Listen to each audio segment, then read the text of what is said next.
माझ्या महाराष्ट्रातील तमाम मराठी जनतेला सस्नेह जय महाराष्ट्र। मी राज ठाकरे। महाराष्ट्र विधानसभा निवडणुकीच्या प्रचारात पुन्हा एकदा जाहीरनामे, वचननामे, एकमेकांची उणीदुणी काढणे हा खेळ सुरू झालाय। हा खेळ दर 5 वर्षांनी होतो। प्रचाराच्या 15 दिवसात तुम्हाला राजे पण बहाल होतं आणि मग मतदान झालं की पुन्हा जैसे थे। हेच दशकानुदशक सुरू राहतं, कारण आपली म्हणजे मतदारांची स्मरणशक्ती तल्लख नसते आणि ते सरकारच्या कामगिरीचं अजिबात विश्लेषण करत नाहीत यावर सत्ताधाऱ्यांचा पूर्ण विश्वास असतो। पण यावेळेची परिस्थिती अधिक गंभीर आहे आणि म्हणून तुम्हाला अधिक जागरूक राहावं लागेल। आधीचे वाईट म्हणून जे सत्तेत आले ते आधीच्यांपेक्षा वाईट निघाले।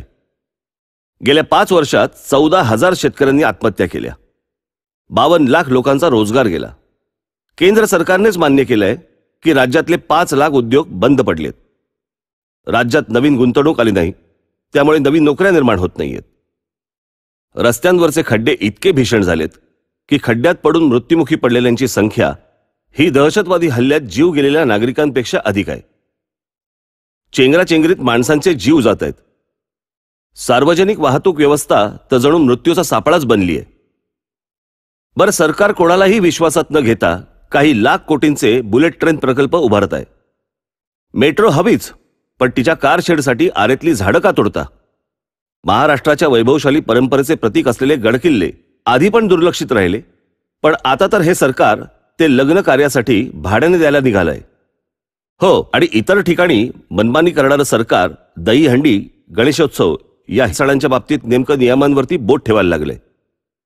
बरं, हे सगळं दुर्लक्ष करून आपण बरं, आपलं घर बरं असा वर्षानुवर्षाचा तुमचा दृष्टिकोन ठेवायचा म्हणालात तर उद्याची सकाळ बरी उगवेल याची काय खात्री? कारण ज्या बँकेत पैसे ठेवलेत तीच बुडीत जाऊ शकते। ही परिस्थिती इतकी का खालवली तर सत्ताधारी वाईट आहेत हे उघड होतं, पण त्यांच्यावरती अंकुश ठेवायचं काम ज्यांच्याकडे होतं तो विरोधी पक्ष अगदीच भिकार निघाला। विरोधी पक्षातले नेतेच सत्ताधाऱ्यांच्या बरोबर जाऊन बसल्यावर पुढचा काळ अजून कठीण असणार, कारण इथले नाकर्ते आणि तिथले नाकर्ते एकत्र आले आहेत। आता काय करणार? म्हणून मी सांगतो, हीच वेळ आहे तुमचा आवाज विधानसभेत पाठवण्याची।